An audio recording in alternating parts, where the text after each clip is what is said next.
In 1954, Sammy Davis Jr. woke up in a hospital bed after a car crash that cost him his eye.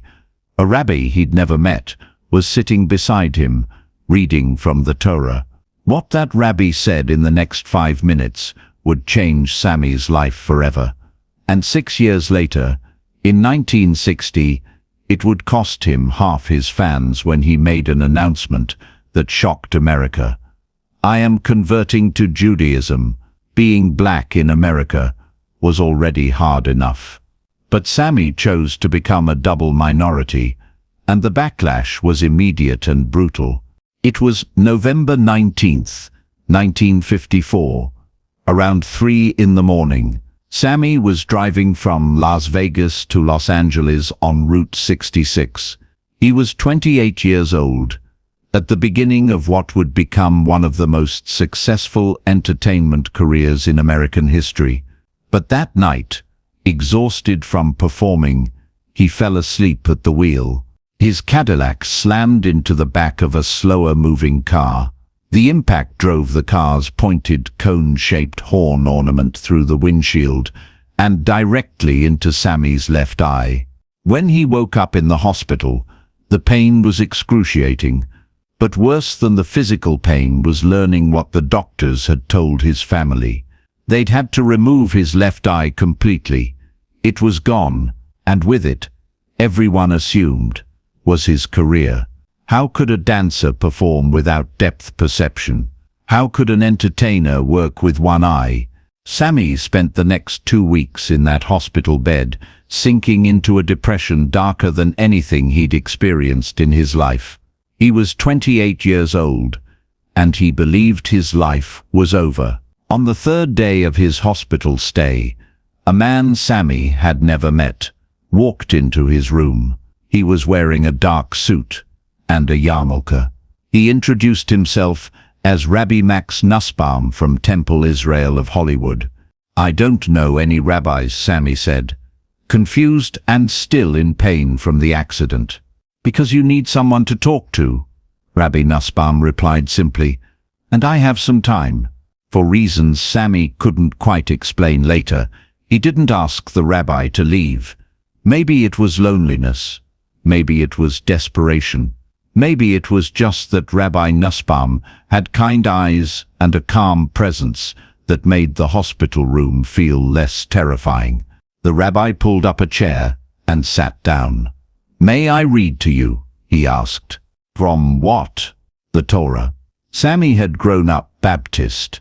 His grandmother had taken him to church every Sunday when he wasn't performing. He knew Jesus. He knew the Bible. He knew hymns and prayers. But the Torah, Judaism, that was foreign territory. "I guess," Sammy said, not having the energy to refuse. Rabbi Nussbaum opened the book and began reading. The Hebrew words were strange to Sammy's ears, but then the rabbi translated into English. He read passages about suffering, about finding meaning in hardship, about God's presence even in the darkest valleys. After about 20 minutes of reading, the rabbi closed the book and looked at Sammy directly. "Can I tell you something I've learned in my years as a rabbi?" "Sure." "God doesn't see what we see," Rabbi Nussbaum said. "When God looks at you, He doesn't see your skin color. He doesn't see your missing eye. He doesn't see your career or your fame or your mistakes. He sees your soul, and your soul, Mr. Davis, is beautiful." Something in those words hit Sammy like a physical force. His entire life, he'd been judged by what people could see. His skin color had determined where he could perform, where he could stay, who would accept him. His physical appearance, his small stature, his features, now his missing eye, had always been something people commented on, critiqued, made jokes about. But here was this rabbi saying that God didn't care about any of that, that God saw something deeper, something that couldn't be damaged by a car accident or diminished by racism. "You really believe that?" Sammy asked, his voice breaking. That God doesn't care what I look like? I know it, Rabbi Nussbaum said with certainty.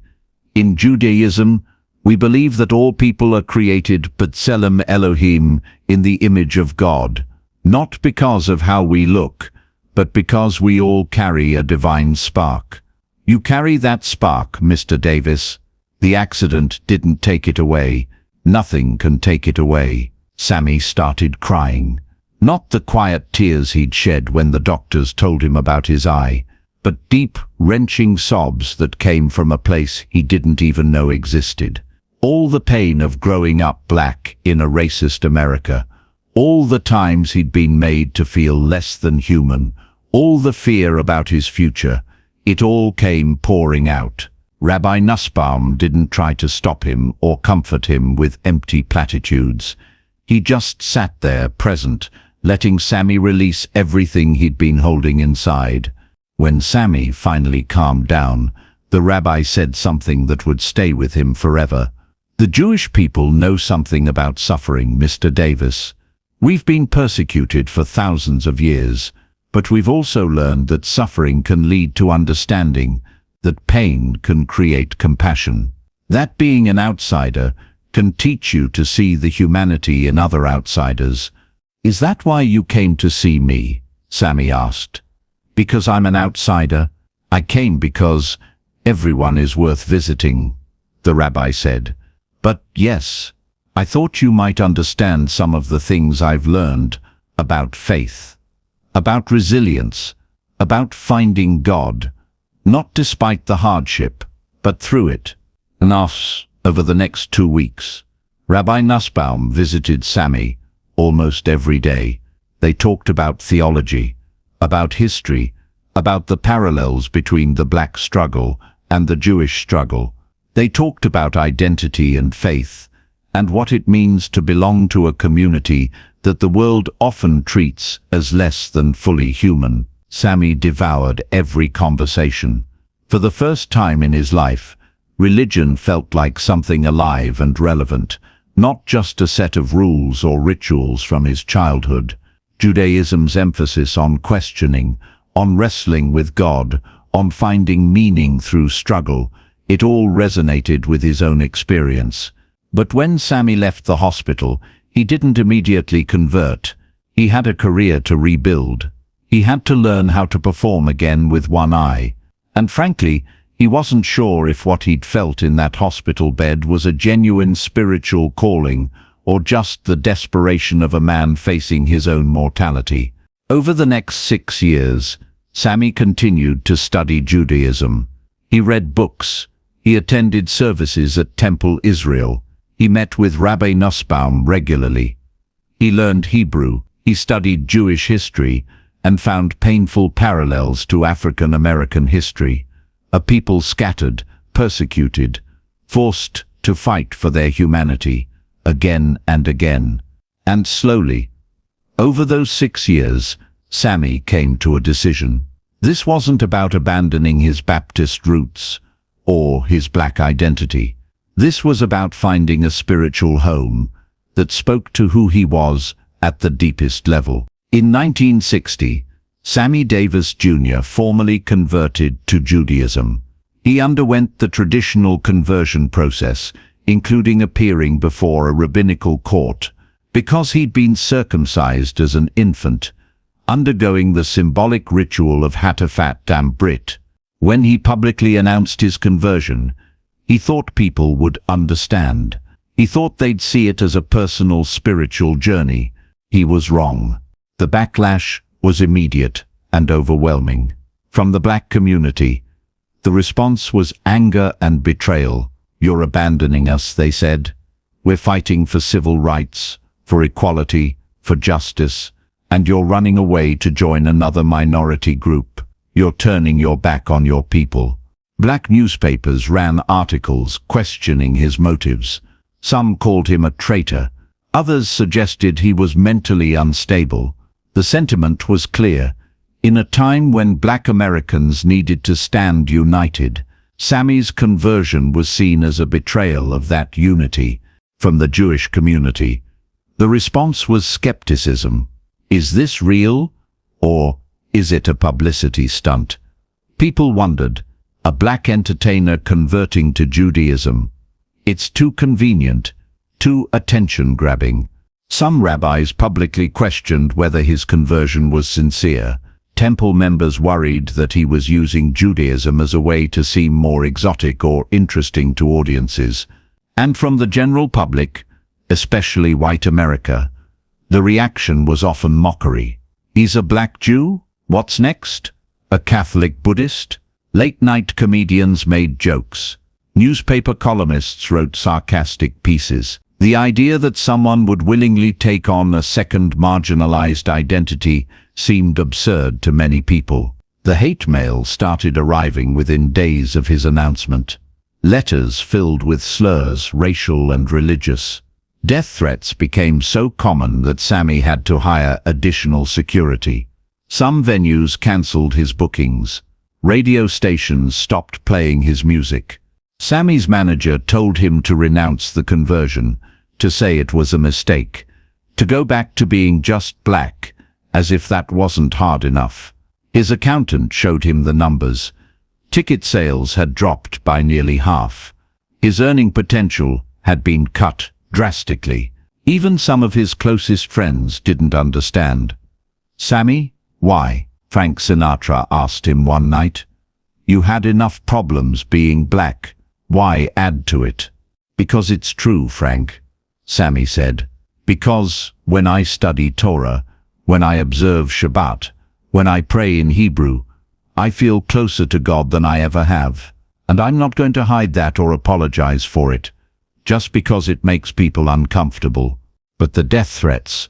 "I've been getting death threats since I married May," Sammy interrupted, referring to his marriage to Swedish actress May Britt, another decision that had brought him hatred and violence. Living authentically is always dangerous, but living inauthentically is worse. Sammy doubled down on his Jewish identity. He wore a Star of David necklace every day, making it visible in every performance, every photo, every television appearance. When interviewers asked why he converted, he told the truth. "Because Judaism speaks to my soul. Because it's helped me understand suffering and find meaning in it. Because I believe in one God who doesn't care about the color of my skin." He started incorporating Jewish themes into his work. He recorded an album called Sammy Davis Jr. Belts, the Best of Broadway, which included songs from Fiddler on the Roof. He spoke openly about observing Jewish holidays. He raised his children Jewish, and slowly something began to shift. Some black leaders started to see Sammy's conversion not as abandonment but as bridge building. If a black man could also be Jewish, it meant identity was more complex than they'd thought. It meant communities of suffering could find common ground. The Jewish community, seeing Sammy's sincerity and his willingness to face hatred for his faith, began to embrace him fully. He became a symbol of Judaism's universality, that it wasn't just for one ethnic group, but for anyone willing to commit to its principles. And in the broader culture, Sammy's visible Jewish identity helped normalize the idea that people could hold multiple identities, that being black and Jewish wasn't a contradiction, but a wholeness. By the 1970s and 1980s, what had once been seen as shocking had become part of Sammy's legend. The Star of David around his neck was as recognizable as his smile or his tap shoes. He'd proven that faith wasn't about choosing one community over another. It was about being true to yourself, even when the world didn't understand. In 1990, when Sammy Davis Jr. died, his funeral was unlike any Hollywood had seen before. At his request, 3 different religious leaders participated in the service. A rabbi recited Kaddish, the Jewish prayer for the dead. A Catholic priest gave a sermon about Sammy's life and legacy.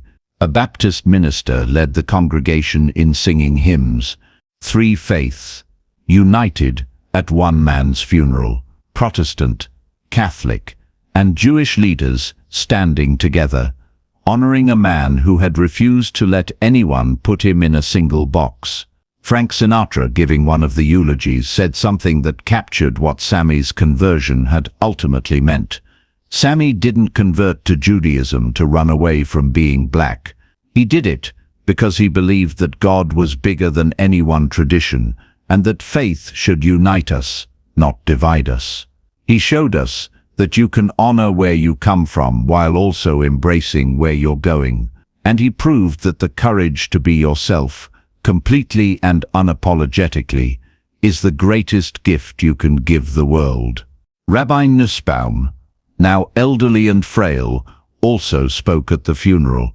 He told the story of that first visit to Sammy's hospital bed in 1954, of reading Torah to a scared young man who'd just lost his eye. Sammy once asked me why I came to his hospital room that day. The rabbi said, "The truth is, someone at the hospital called the temple and said there was a black entertainer who was suffering, and they thought he might need spiritual guidance. I didn't know what I could offer him. We came from such different worlds, but when I met him, I saw immediately that we shared something fundamental, the experience of being seen as other, and I thought, maybe that's enough to build a bridge."